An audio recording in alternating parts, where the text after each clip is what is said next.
Baiklah, assalamualaikum warahmatullahi wabarakatuh. Pemirsa yang dirahmati oleh Allah Subhanahu wa Ta'ala, alhamdulillah wa syukurillah wa nikmatillah, la haula wa la quwata illa billah.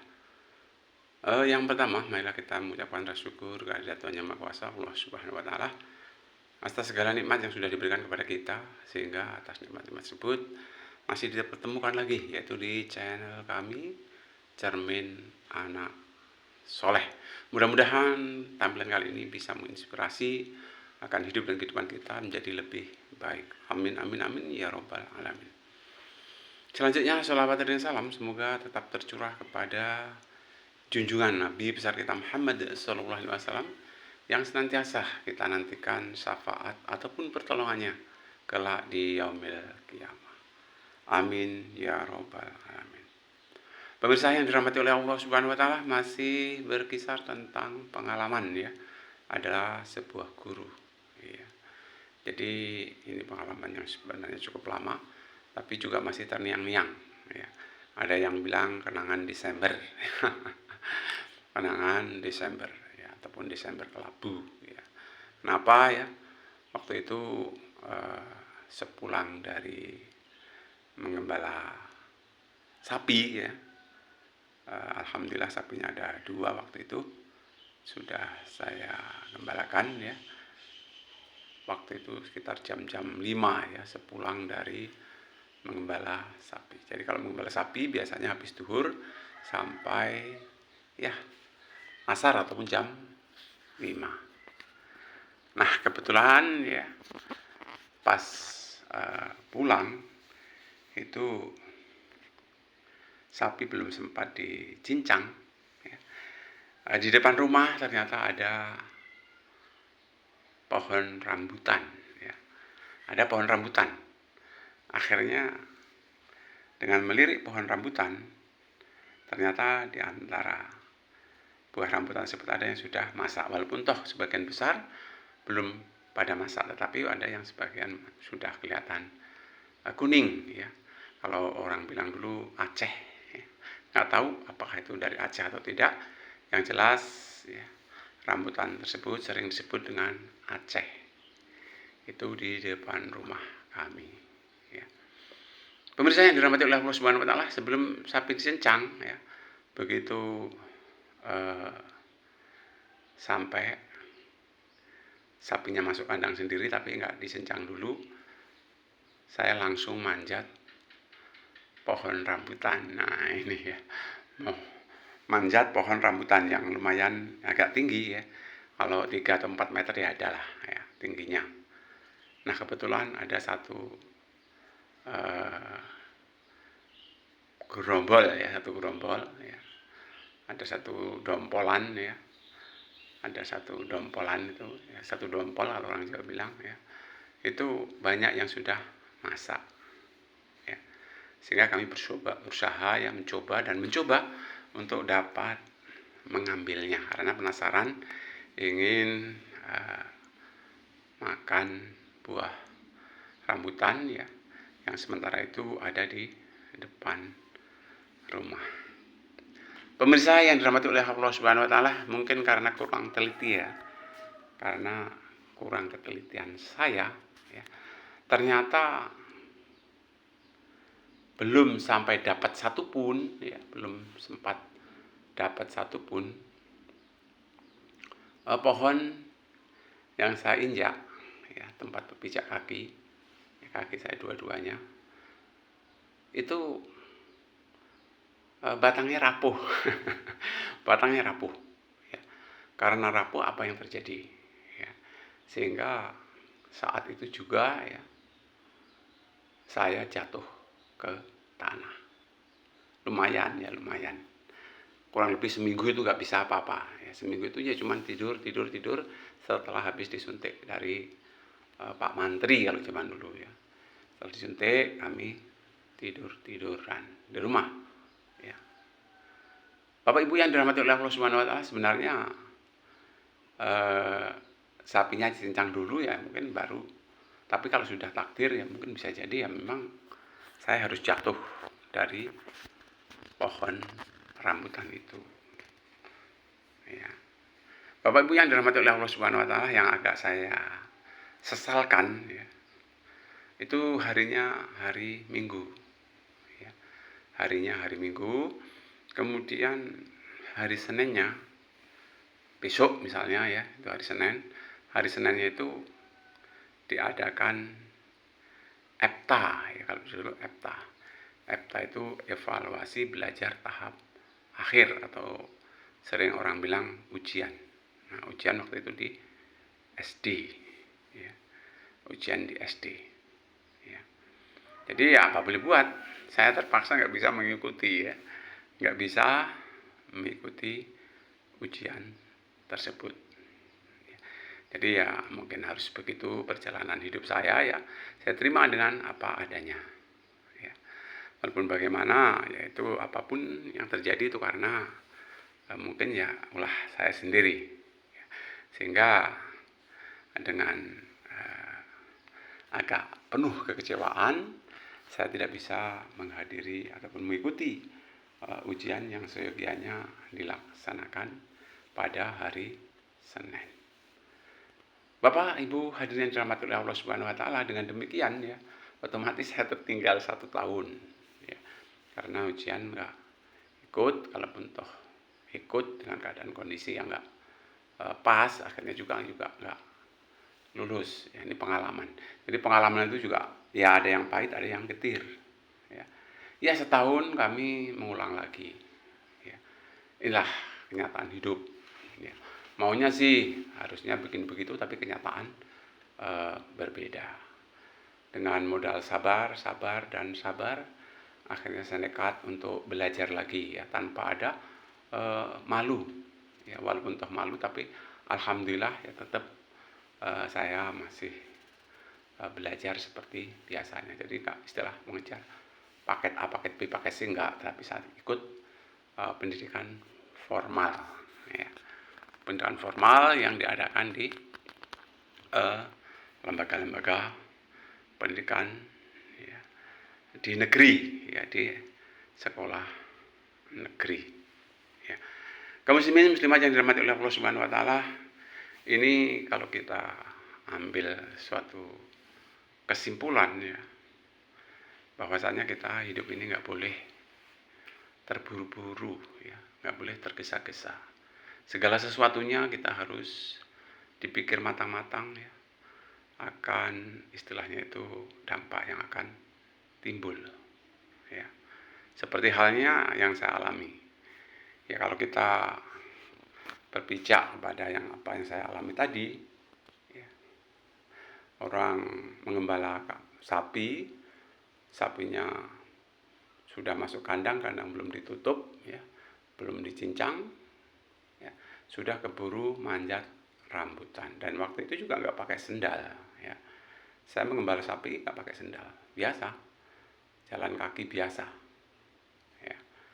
Nah, seyoginya kalau kita hati-hati ya, kita memanjat rambutan, kemudian kita lihat apakah dahan yang kita panjat tersebut rapuh atau tidak, seyogianya harus kita perhatikan ya.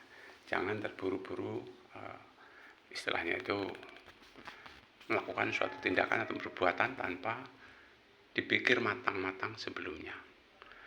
Ada istilah jadilah orang bijaksana. Orang bijaksana itu ya, mereka berpikir sebelum bertindak. Berpikir dahulu akan untung ruginya, setelah itu bertindak ataupun berbuat. Nah, itulah pengalaman saya ya, sehingga bisa jadikan pelajaran buat teman-teman ya. Gara-gara manjat pohon rambutan ya, ya salah saya sendiri ya, saya nggak akan nyalakan siapa-siapa ya. Ternyata saya nggak bisa sekolah, habis itu ya apa boleh buat ya, saya tertinggal 1 tahun ya, tertinggal 1 tahun. Jadi kegagalan adalah keberhasilan yang tertunda. Nah itu kalaupun Anda mungkin merasakan kegagalan, ya nggak usah kecil hati ya. Insya Allah kalau kita tabah ya, kita ulet, kita berusaha terus dan berusaha terus, insya Allah ya, insya Allah kita akan temukan suatu keberhasilan ya. Ada istilah bahagia kalau sudah pada saatnya. Sementara untuk teman-teman yang masih berjuang, ya tetap berjuang. Ya. Nggak usah kita berkecil hati, ya. Tetap berjuang. Ya. Bahwa hakikatnya perjuangan itu insya Allah nggak ada yang sia-sia. Ya, nggak ada yang sia-sia. Atau teman-teman yang mungkin masih di lembaga pendidikan, ya, kita nggak usah kepikir mau jadi apa, mau jadi apa. Yang penting kita cari modal ilmu dulu. Ya. Hidup di dunia ini kita harus cari modal ilmu. Ilmu apa? Ya tentunya ilmu dunia, ilmu akhirat. Adapun ilmu-ilmu yang untuk mencari bekal kehidupan sehari-hari dan ilmu yang digunakan untuk kelak hidup di akhirat. Atau dengan kata lain ilmu agama. Jangan mengesampingkan ilmu agama. Karena ya hidup ini kata orang-orang bijak ya. Dengan ilmu insya Allah ya. Dengan ilmu insya Allah hidup itu akan menjadi agak mudah ya. Kalaupun tak mudah mungkin ya mungkin sesementara orang ada yang protes, mudah gimana ya. Kenyataan hidup seperti ini kok mudah. Nah, agak mudah ya. Karena dengan ilmu kita harus waspada ataupun hati-hati. Nah, dengan bekal agama insya Allah hidup ini akan menjadi terarah ya, kalau kita mengamalkan isi kandungan agama yang dimaksud ya. Jadi ilmu dunia, ilmu akhirat wajiblah untuk kita pelajari, kita kuasai, dan wajiblah juga kita untuk amalkan di dalam kehidupan sehari-hari. Ya, apalah artinya ilmu tanpa adanya suatu amal. Karena ilmu tanpa amal itu kurang pas. Amal pun tanpa keikhlasan juga kurang pas. Ya, sangat rugi orang yang punya ilmu tanpa diamalkan. Sangat rugi juga orang yang punya ilmu diamalkan tapi tidak atas dasar ikhlas. Jadi ilmu, amal, dan ikhlas itu saling berkaitan.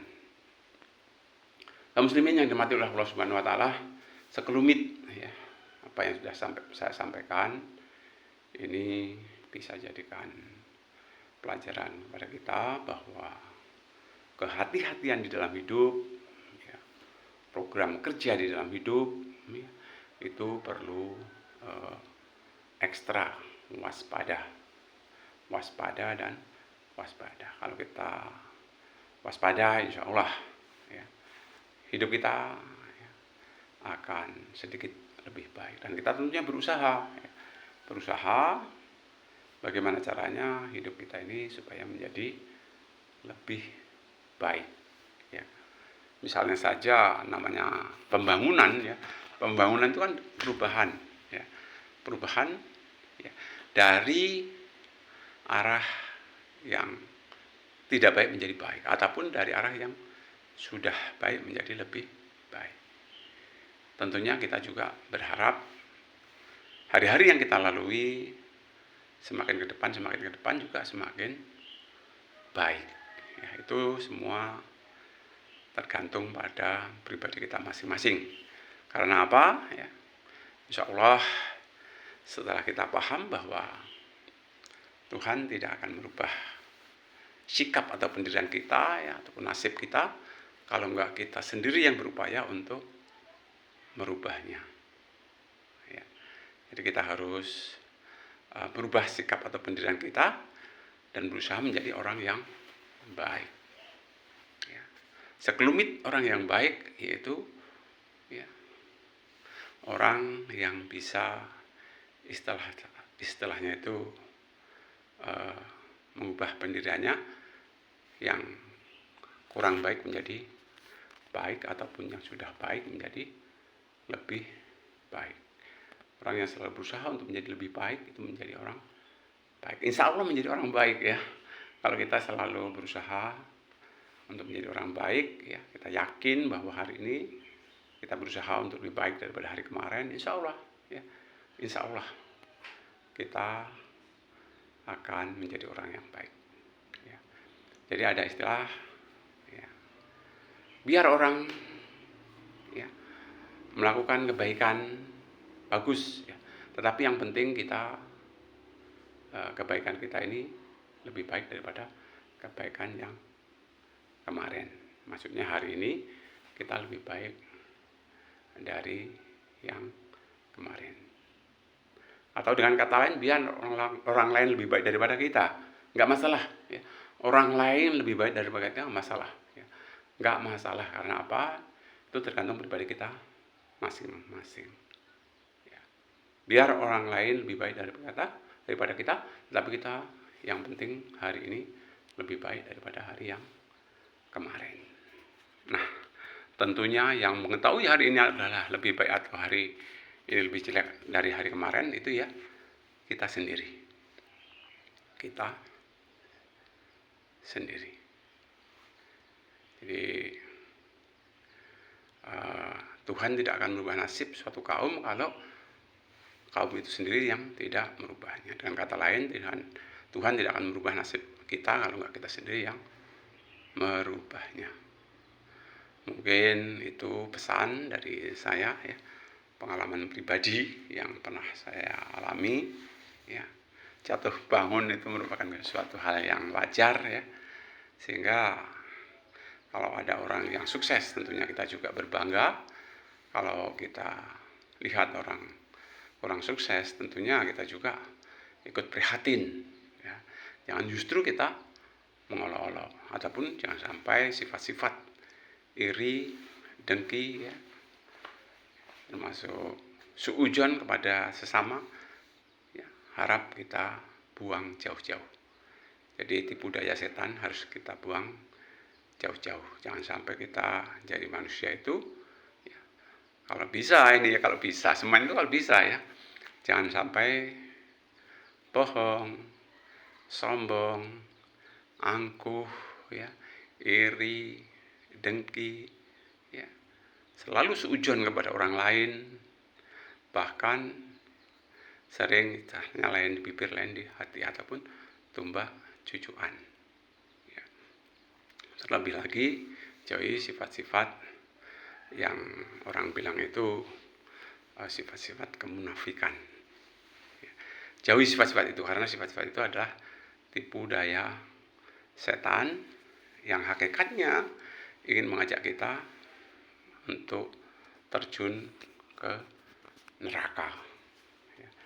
Jadi saya berharap untuk teman-temanku semuanya ya, mari sama-sama kita waspadai di dalam hidup dan kehidupan kita ya. Jadilah orang yang bijaksana. Orang bijaksana itu orang yang berpikir dahulu sebelum melakukan suatu perbuatan ya. Jangan sampai jadi orang yang ceroboh. Nah ini ya, ceroboh, jeder tanpa pemikiran yang istilahnya itu jernih, tanpa pemikiran yang positif ya. Emosi biasanya yang namanya penyesalan itu timbul di belakang ya. Percuma kalau kita sudah melakukan suatu hal yang tidak baik akhirnya menyesal. Jadi ada istilah sedia payung sebelum hujan. Maksudnya di sini ya kita persiapkan diri kita sendiri dulu ya, baik itu ilmu agama, ilmu dunia ya, ataupun ilmu-ilmu yang terkaitan dengan proses hidup dan kehidupan di alam dunia ini. Pemirsa, sebelum saya akhiri, saya bisanya mendoakan mudah-mudahan teman-teman semuanya ya, tanpa terkecuali, mari kita sama-sama mengamalkan ya, ilmu-ilmu yang sudah kita peroleh, khususnya ya ilmu-ilmu yang kita peroleh dari orang tua kita, dari guru-guru kita, ataupun ilmu yang kita peroleh dari pengalaman-pengalaman yang kita peroleh, baik itu pengalaman-pengalaman yang kurang baik maupun pengalaman-pengalaman yang baik. Minimal ya, pengalaman yang tidak baik ya, petik hikmahnya supaya kita menjadi orang yang sabar ya.